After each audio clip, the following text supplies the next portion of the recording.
Hello everyone, welcome to Simran's chemistry class. आज हम discuss करेंगे सीएसआई नेट के क्वेश्चंस को। तो आज का सबसे पहला क्वेश्चन है, major product formed in the following reaction is. हमें pyridine का सब्स्टिट्यूटेड pyridine गिवन है और हम इसमें ऐड कर रहे हैं MEnH2 which is a primary amine. ठीक है, तो हमें बताने की कौन सा प्रोडक्ट मिलेगा। तो अगर मैं pyridine की बात करूं, पहली बात तो एरोमेटिक सिस्टम होता है और यहाँ पे हमारे पास जो pyridine है वो इलेक्ट्रोफिलिक सब्स्टिट्यूशन रिएक्शन भी शो करता है। ये न्यूक्लियोफिलिक सब्स्टिट्यूशन रिएक्शंस को भी है जो शो करता है। अगर मैं यहाँ पे जो हमें गिवन है MEnH2, इसकी बात करूं MEnH2, तो ये बेसिकली हमारे पास न्यूक्लियोफाइल है। अब ये जो pyridine के साथ रिएक्ट कर रहा है तो ये न्यूक्लियोफिलिक सब्स्टिट्यूशन रिएक्शन का केस है। न्यूक्लियोफिलिक सब्स्टिट्यूशन रिएक्शन जो होती है, मतलब इसमें pyridine जो है वो न्यूक्लियोफाइल को डायरेक्ट करता है सेकंड पोजीशन पे या फिर फोर्थ पोजीशन पे। अगर सेकंड ऑक्यूपाइड है तो फोर्थ पे। तो इस तरह से न्यूक्लियोफाइल जो है वो डायरेक्ट करता है सेकंड पोजीशन पे, फोर्थ पोजीशन पे। फोर्थ पे तब जब सेकंड ऑक्यूपाइड होती है। तो अब यहाँ पे हमारे पास क्या है, हमारे पास Cl प्रेजेंट है इस पोजीशन पे, जो कि हमारे पास कहाँ है, सेकंड पोजीशन पे। और Cl क्या है, एक लिविंग ग्रुप है। तो होगा क्या, एडिशन एलिमिनेशन मैकेनिज्म फॉलो होगा, एडिशन एलिमिनेशन। सबसे पहले न्यूक्लियोफाइल आके ऐड होगा और उसके बाद जो लिविंग ग्रुप है विच इज Cl वो एलिमिनेट होगा। तो मैं इसको यहाँ पे ड्रॉ कर रही हूँ, यहाँ पे है N। इस तरह से मैंने इसके डबल बॉन्ड्स लगाए हैं, this is Br, this is methyl, this is Cl। तो हमने ऐड किया है MEnH2। सबसे पहले स्टेप में नाइट्रोजन लोन पेयर है, तो यहाँ पे अटैक करेगा, यहाँ से इलेक्ट्रॉन्स जाएंगे नाइट्रोजन पे। ठीक है, तो यहाँ से हमारे पास नाइट्रोजन बन गया नेगेटिव, ये एज इट इज, ये एज इट इज। यहाँ पे ब्रोमीन, यहाँ पे मिथाइल और यहाँ पे Cl ऑलरेडी अटैच था। यहाँ के लग गया है NHHMe और नाइट्रोजन पे आया है पॉजिटिव चार्ज। अब अगले स्टेप में क्या होगा, अगला स्टेप भी ध्यान से देखना, यहाँ पे नाइट्रोजन नेगेटिव चार्ज यहाँ जाएगा, Cl being a leaving group leave करेगा। तो फाइनली यहाँ पे पहला स्टेप था एडिशन, दूसरा स्टेप है एलिमिनेशन। ठीक है, तो हुआ क्या हमारे पास, फाइनली क्या बना, यहाँ पे है N, ये इस तरह से, यहाँ पे है Br, यहाँ पे है ये, और यहाँ पे हमारे पास है NHHMe पॉजिटिव। अब यहाँ से जो Cl नेगेटिव निकला था वो Cl नेगेटिव आएगा, इसका जो प्रोटॉन है वो लेगा और हमारे पास जो है वो न्यूट्रल प्रोडक्ट बनाएगा जो इस तरह का दिखेगा N। और यहाँ पे हमारे पास बाकी सब कुछ ऐसे, यहाँ पे Br, यहाँ पे इस तरह से, और यहाँ पे आया है NHMe। इसको ड्रॉ करते हैं प्रॉपरली, NH और M, और यही हमारा फाइनल प्रोडक्ट होगा NH। और यहाँ पे मिथाइल मैंने इस तरह से ड्रॉ कर दिया। अगर ऑप्शंस को ध्यान से देखोगे तो कौन सा ऑप्शन करेक्ट लग रहा है, यहाँ पे जो Cl प्रेजेंट है, नहीं Cl है, यहाँ पे भी नहीं, ये भी Cl प्रेजेंट। तो बहुत सिंपल क्वेश्चन था, डी इसका करेक्ट आंसर है। न्यूक्लियोफिलिक सब्स्टिट्यूशन रिएक्शन हुई है, न्यूक्लियोफाइल ने आके बस ये पता होना चाहिए था कौन सी पोजीशन पे आना था। न्यूक्लियोफाइल सेकंड और फोर्थ पे आता है, तो सेकंड पोजीशन पे लिविंग ग्रुप है तो इजीली न्यूक्लियोफाइल आएगा, एडिशन एलिमिनेशन मैकेनिज्म के थ्रू हमें फाइनल प्रोडक्ट देगा। That means D is the correct answer for this question. I hope ये क्वेश्चन क्लियर होगा, हेटेरोसाइक्लिक केमिस्ट्री का क्वेश्चन था। Now let's move on to the next question. The next question states the order of reactivity of the following dienes towards Diels-Alder reaction is। तो हमें क्या है, हमें तीन डाइईन्स गिवन है, हमें बताना है कि इनकी रिएक्टिविटी टुवर्ड्स Diels-Alder रिएक्शन। तो अगर मैं डाइईन्स की बात करूं तो हम एस सिस कॉन्फ़िगरेशन में डाइईन्स जो होती है वो यूज होती है Diels-Alder में। Diels-Alder में क्या होता है, इस तरह के डाइईन होते हैं, इस तरह के डाइनोफाइल होते हैं, हीटिंग कंडीशंस होती हैं। तो यहाँ पे हमारे पास साइक्लाइजेशन होके हमारे पास इस तरह से 6 मेंबर रिंग बनती है। ठीक है, इस तरह से इधर एक बॉन्ड आता है, इधर एक बॉन्ड आता है, इस तरह से। 1 सेकेंड, हाँ। तो ये हमारे पास होते हैं Diels-Alder रिएक्शन। अब क्वेश्चन क्या है कि order of reactivity of the following dienes towards Diels-Alder reaction है। तो हमें एक चीज ध्यान में रखनी है कि हमारे डाइईन होनी चाहिए s cis configuration. S cis means cis about the single bond, इस सिंगल बॉन्ड के अबाउट उसकी कॉन्फ़िगरेशन जो होती है वो सिस होनी चाहिए इस तरह से। तो अगर ऑप्शंस को देखोगे, सबसे पहले ऑप्शंस को देखो ए को, तो ये इस तरह से हमारे पास टर्शियरी ब्यूटाइल ग्रुप लगा हुआ है। ठीक है, इस डाइईन को देखोगे तो ये एस ट्रांस कॉन्फ़िगरेशन में है। तो हमें क्या करना है, हमें इस वाले बॉन्ड को रोटेट करना है। ठीक है, किस तरह से रोटेट करेंगे, इस तरह से, इस तरह से इसको रोटेट करो। ये वाले बॉन्ड को एज इट इज रहने दो, टर्शियरी ब्यूटाइल। और इस वाले बॉन्ड को अगर रोटेट करोगे तो इस तरह से आ जाएगा ये एस सिस कॉन्फ़िगरेशन में तो आ गई, बट ये जो टर्शियरी ब्यूटाइल ग्रुप है ये रिएक्शन सेंटर पे प्रेजेंट है। ये जो होता है ये रिएक्शन सेंटर होता है, दिस इज रिएक्शन सेंटर।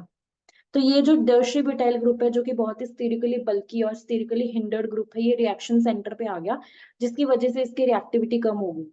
अब देखते हैं सेकंड वाले को। सेकंड में हमारे पास क्या है, इस तरह का है। और अगर मैं रोटेशन करूंगी इस बॉन्ड के अबाउट, तो देखो किस तरह से हमें मिलेगा इस तरह से टर्शरी ब्यूटाइल। यहाँ पे ये जो डाइईन है, इसमें जो हमारे पास टर्शरी ब्यूटाइल ग्रुप आया है वो रिएक्शन सेंटर पे नहीं आया, जो कि स्टेरिकली बल्की ग्रुप होता है ना टर्शरी ब्यूटाइल, ये रिएक्शन सेंटर पे नहीं है, जिसकी वजह से जो बी है वो ज्यादा रिएक्टिव है देन ई। थर्ड को देखोगे तो थर्ड को ड्रॉ करते हैं। थर्ड में देखो इस तरह से मेरे पास टर्शरी ब्यूटाइल ग्रुप यहाँ पे है और यहाँ पे टर्शरी ब्यूटाइल है। अब ये जो है यहाँ पे बहुत ही ज्यादा बल्कीनेस है, जिसकी वजह से ये बॉन्ड ब्रेक का रोटेशन बहुत ही मुश्किल हो जाएगा, तो ये एस कॉन्फ़िगरेशन अचीव ही नहीं कर पाएगा। एस कॉन्फ़िगरेशन अचीव ही नहीं कर पाएगा, so C will be least reactive towards the Diels Alder reaction. तो अगर ऑर्डर की बात करें तो B A C, this is the order of reactivity. Options को देखोगे तो करेक्ट ऑप्शन है हमारा A. A is the correct option for this question. हमें सिर्फ इतनी बात ध्यान रखनी थी कि डील-ज़ेल्डर रिएक्शन देती है वो डाइईन जो कि एस कॉन्फ़िगरेशन में होती है, और एस कॉन्फ़िगरेशन में भी ये दोनों आ सकती थी, ए और बी एस कॉन्फ़िगरेशन में आ सकती है, लेकिन यहाँ पे जो जो टर्शरी ब्यूटाइल ग्रुप है वो रिएक्शन सेंटर पे नहीं है, लेकिन इस केस में ये हमारा ए है, ये हमारा बी है। ए केस में हमारे पास जो टर्शरी ब्यूटाइल है डायरेक्टली रिएक्शन सेंटर पे प्रेजेंट है, जिसकी वजह से B is more reactive than A towards Diels Alder. और सी में बहुत ज्यादा बल्कीनेस है, यहाँ पे रोटेशन ही बहुत ही ज्यादा हिंडर्ड है, तो ये लीस्ट रिएक्टिव है और देती भी नहीं है। ये तो डील-ज़ेल्डर रिएक्शन दे भी नहीं सकती क्योंकि एसिस कॉन्फ़िगरेशन अचीव नहीं हो सकती। सो that's all about this question. I hope कि क्वेश्चन क्लियर होगा। अब देखते हैं नेक्स्ट क्वेश्चन को। अगले क्वेश्चन की बात करें तो major product form in the following reaction is, तो हमारे पास इस तरह से गिवन है। pyridine रिंग के सॉरी नॉट pyridine, बेंजीन के ऊपर एक साइड OH एक साइड NH2 और हम ऐड करें एसिटिक एनहाइड्राइड। तो हमें बताना है in presence of pyridine, sorry in presence of pyridine हम ये ऐड कर रहे हैं O C double bond O OCH3। तो हमें बताना है कि हमारे इन चार ऑप्शंस में से कौन सा करेक्ट प्रोडक्ट होगा। तो अगर मैं रिएक्शन के स्टार्टिंग मटेरियल को मींस रिएक्टेंट को देखूं, एक तरफ OH है एक तरफ NH2 है, ठीक है। ऑक्सीजन के पास भी लोन पेयर है, नाइट्रोजन के पास भी लोन पेयर है। और अगर मैं इसको देखूं, इसको जो कि हमारा रिएजेंट है, तो यहाँ पे हमारे पास हमें ये दिख रहा है कि ये वाला जो कार्बन है वो कैसा है, ये वाला कार्बन इलेक्ट्रॉन डेफिशिएंट है, this is partially positive and this is partially negative, ठीक है। क्योंकि एक तो ये इसके साथ इलेक्ट्रोनेगेटिव अटैच है और यहाँ पे ऑक्सीजन है, ठीक है। ये ऑक्सीजन क्या कर रहा है, ये ऑक्सीजन यहाँ पे भी क्रॉस कॉन्जुगेशन कर रहा है, यहाँ पे भी कॉन्जुगेशन कर रहा है और यहाँ पे भी कॉन्जुगेशन कर रहा है। बेसिकली ये वाला जो कार्बन है वो इलेक्ट्रॉन डेफिशिएंट है। तो अगर मैं OH और NH2 की बात करूं, कौन से ज्यादा न्यूक्लियोफिलिक है, जो ज्यादा न्यूक्लियोफिलिक होगा वही अटैक करेगा। इन दोनों में से न्यूक्लियोफिलिसिटी नाइट्रोजन की ज्यादा है, क्योंकि नाइट्रोजन की इलेक्ट्रोनेगेटिविटी कम है ऑक्सीजन से। अगर नाइट्रोजन की इलेक्ट्रोनेगेटिविटी कम है तो इसकी डोनेशन एबिलिटी ज्यादा है, इसकी डोनेशन एबिलिटी ज्यादा है। और जिसकी डोनेशन एबिलिटी ज्यादा है वो डोनेट करेगा, तो इस तरह से अटैक करेगा। जैसे अटैक करेगा इलेक्ट्रॉन्स जाएंगे ऑक्सीजन पे, जब वो वापस आएंगे तो यहाँ से जाएगा ये वापस, ठीक है। तो इस पूरे प्रोसीजर के दौरान क्या हुआ, यहाँ पे OH एज इट इज रहा, यहाँ पे आया N, दो H ऑलरेडी अटैच थे, पॉजिटिव चार्ज है, और ये अटैच हो गया इस कार्बन से जो कि डबली बॉन्डेड है ऑक्सीजन के साथ, ठीक है। और जिसके साथ हमारे पास एक ये वाला मिथाइल ग्रुप अटैच्ड है, ठीक है। क्योंकि पूरा तो निकल चुका है, ये पूरा O negative double bond O OCH3 पूरा ग्रुप निकल चुका है, ये हमारे पास आके अटैच हो गया। जो जो ग्रुप निकला है वो क्या करेगा, वो फिर वापस आएगा। मैं यहाँ पर लिख रही हूँ, जो निकला है वो फिर से वापस आएगा। ये यहाँ से हाइड्रोजन को लेगा और यहाँ से हमारे पास न्यूट्रल प्रोडक्ट बनाएगा। उस न्यूट्रल प्रोडक्ट को मैं यहाँ पे ड्रॉ कर रही हूँ। लेट्स सी कि हमारे पास जो फाइनल प्रोडक्ट है वो किस तरह का दिखेगा। फाइनल प्रोडक्ट में OH एज इट इज रहेगा और यहाँ पे आएगा NHCOCH3। ये हमारे पास फाइनल प्रोडक्ट है। ऑप्शंस को देखोगे तो correct option is going to be your this option which is B. Numbering थोड़ी ऐसी है बट दिस इज बी, ये वाला ए है ये है बी, तो बी ऑप्शन इस क्वेश्चन में हमारा करेक्ट ऑप्शन है। तो क्वेश्चन किस पे बेस्ड है, सबसे पहली बात हमें पता होना चाहिए था कि यहाँ पे किस सेंटर पे अटैक होना है, ठीक है। यहाँ पे अटैक हुआ इस सेंटर पे, this is partially positive this is partially negative. अगर कोई ये सोचे कि इस सेंटर पे क्यों नहीं अटैक हुआ, तो लेट्स सी कि यहाँ क्यों नहीं अटैक हुआ। तो देखो यहाँ पे इसीलिए नहीं अटैक हुआ क्योंकि इसे दो तरफ से रेजोनेंस मिल रही है, ठीक है। इसकी तो पूरी तरह से मिल रही है और इसकी क्रॉस कॉन्जुगेशन की वजह से यहाँ पे ये वाला जो सेंटर है this is less electrophilic, this is less electrophilic है, लेस इलेक्ट्रॉन डेफिशिएंट। लेकिन यहाँ पे ये मोर इलेक्ट्रोफिलिक है, क्यों? क्योंकि इसे एक तरफ से क्रॉस कॉन्जुगेशन मिल रही है, so this is more electrophilic. तो पहले तो हमें पता होना चाहिए था कि इन दोनों सेंटर्स में से ज्यादा इलेक्ट्रोफिलिक कौन है, ये वाला। उसके बाद इन दोनों सेंटर्स में से ज्यादा न्यूक्लियोफिलिक कौन है, वो है नाइट्रोजन ड्यू टू इलेक्ट्रोनेगेटिविटी। तो नाइट्रोजन यहाँ अटैक करेगा। So that's all about this question. ये वाला ऑप्शन बी ऑप्शन इसका करेक्ट ऑप्शन है। So let's move on to the next one. All right, the next question says oxidation of A with HNO3 and H2O. This is A. Provides the product or products which are. तो option में given optically inactive meso racemic mixture single diastereomer और single enantiomer. मतलब हमें बताने हैं चार option में से कौन सा करेक्ट ऑप्शन है। तो ध्यान से देखो ए को, ए हमें गिवन है। ए को मैं इस तरह से लिखती हूँ क्योंकि है तो ये शुगर ही, ठीक है ये शुगर। किस तरह से दिखती है, CH2OH। इसको मैंने CH2OH लिख दिया। इसको मैंने लिखा है OH। बाकी सब कुछ ऐसे जैसे मैंने सिर्फ उसको इकट्ठा करके CH2OH लिख दिया ताकि दिखे कि हाँ ये सही में शुगर है। और इसमें हमने डाला HNO3 H2O, मीन्स हमने इसके ऑक्सीडेशन की, और वो ऑक्सीडेशन भी हमने स्ट्रॉन्ग ऑक्सीडाइजिंग एजेंट लेके की। This is a strong oxidising agent. एक होता है हमारे पास ब्रोमीन वाटर, वो माइल्ड ऑक्सीडाइजिंग एजेंट है। स्ट्रॉन्ग ऑक्सीडाइजिंग एजेंट इसको भी ऑक्सीडाइज करेगा, इसको भी ऑक्सीडाइज करेगा, दोनों को ऑक्सीडाइज करेगा कार्बोक्सिलिक एसिड में। तो यहाँ पे आएगा COOH। बाकी सब कुछ एज इट इज, जो ये इंटरनल वाले OH एज इट इज रहेंगे। COOH इसका काम क्या है, इसका काम है CHO को मतलब एल्डिहाइड को कन्वर्ट करना कार्बोक्सिलिक एसिड में, और हमारे प्राइमरी अल्कोहल को कन्वर्ट करना CH2H को कार्बोक्सिलिक एसिड में, क्योंकि कार्बोक्सिलिक एसिड होता है टर्मिनल ग्रुप है, इस वजह से। अगर इसको देखोगे, ये हमारे पास प्रोडक्ट मिला, अब हमें इस प्रोडक्ट का नेचर देखना है।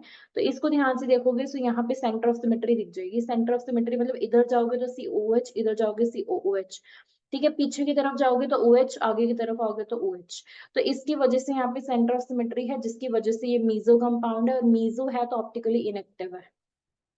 मीजो है तो ऑप्टिकली इनएक्टिव, क्योंकि अगर कभी भी हमारे पास centre of symmetry, plane of symmetry होती है तो that makes the molecule unsymmetric, sorry symmetric. तो जिसकी वजह से हमारे पास मॉलिक्यूल ओवरऑल ऑप्टिकली इनएक्टिव बन जाता है। So the correct option for this question is B, कि ऑप्टिकली इनएक्टिव है क्योंकि ये मीजो है। ठीक है, तो बस इतना पता होना चाहिए। स्ट्रॉन्ग ऑक्सीडाइजिंग एजेंट है, प्राइमरी अल्कोहल को और एल्डिहाइड को कार्बोक्सिलिक एसिड में कन्वर्ट करता है, ठीक है। और इसको हम बोलते हैं aldonic acid. Aldonic acid general name है, aldonic acid. One second, sorry, this is aldaric acid. Aldonic acid होता है जब हमारे पास सिर्फ ये ऑक्सीडाइज होता है, तो ये है aldaric acid. Aldaric acid, this is aldaric acid. B is the correct answer for this question. Let's move on to the next question. The last question of this video states in IR spectra, the stretching frequency in centimeter inverse of the carbonyl group in the following compound is in the order. हमारे पास सारे cases में lactone given है, cyclic ester है, ठीक है, सारे lactone है, और वो भी सारे 5 मेंबर्ड लैक्टोन है, सारे रिंग्स का साइज 5 मेंबर्ड है। तो बट इसमें डिफरेंस क्या है, इसमें डिफरेंस ये है कि यहाँ पे जो डबल बॉन्ड है ये कॉन्जुगेशन में है इस एक्सोसाइक्लिक डबल बॉन्ड के साथ। ये जो कार्बोनिल है ये इसके साथ कॉन्जुगेशन में नहीं है, मतलब कोई कॉन्जुगेशन नहीं है यहाँ पे। और मतलब एज सच डबल बॉन्ड्स की कॉन्जुगेशन नहीं है, ऑक्सीजन की तो कॉन्जुगेशन है ही है। और यहाँ पे हमारे पास ये एक्सोसाइक्लिक डबल बॉन्ड है, यहाँ कॉन्जुगेशन है। एक एक करके इसको स्टार्ट करते हैं। सबसे पहले मैं इसको ड्रॉ कर रही हूँ ए वाले को। यहाँ पे हमारे पास क्या है, एक तो ये इस ऑक्सीजन से कॉन्जुगेशन मिल रही है इसको, दूसरी इसको कॉन्जुगेशन मिल रही है इस एंडोसाइक्लिक बॉन्ड से, इस तरह से।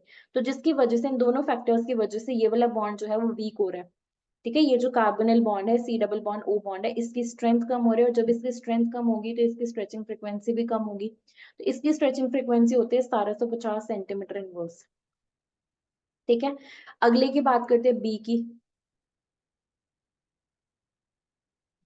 बी में हमारे पास क्या है, यहाँ पे हमारे पास सिर्फ इस तरह का है कॉन्जुगेशन, जिसकी वजह से वीक तो हो रहा है बट इतना वीक नहीं हो रहा है क्योंकि इसे इस डबल बॉन्ड की कॉन्जुगेशन नहीं मिल रही। तो यहाँ पे हमारे पास जो बॉन्ड, जो हमारे पास स्ट्रेचिंग फ्रिक्वेंसी आएगी वो आएगी 1850 सेंटीमीटर इनवर्स के आसपास, ठीक है। अगला हमारे पास लास्ट केस आता है ये वाला, ये हमारे पास है एक्सोसाइक्लिक। ये एक्सो है, ये एंडोसाइक्लिक है। जो रिंग के अंदर है वो एंडो, जो रिंग के बाहर है वो एक्सो। यहाँ पे भी क्रॉस कॉन्जुगेशन हो रहा है, ये इस तरह से, इस तरह से। मतलब दोनों फैक्टर्स जो है वो कार्बोनिल के बॉन्ड को जो है वीक कर रहे हैं, तो इसका बॉन्ड और इसकी जो स्ट्रेचिंग फ्रीक्वेंसी है वो हमारे पास आती है 1761 सेंटीमीटर इनवर्स के पास। ठीक है, अब यहाँ पे अगर इन दोनों को कंपेयर करोगे, एक एक्सो है एक एंडो है, इसकी स्ट्रेचिंग फ्रीक्वेंसी कम क्यों है, इसकी ज्यादा क्यों है?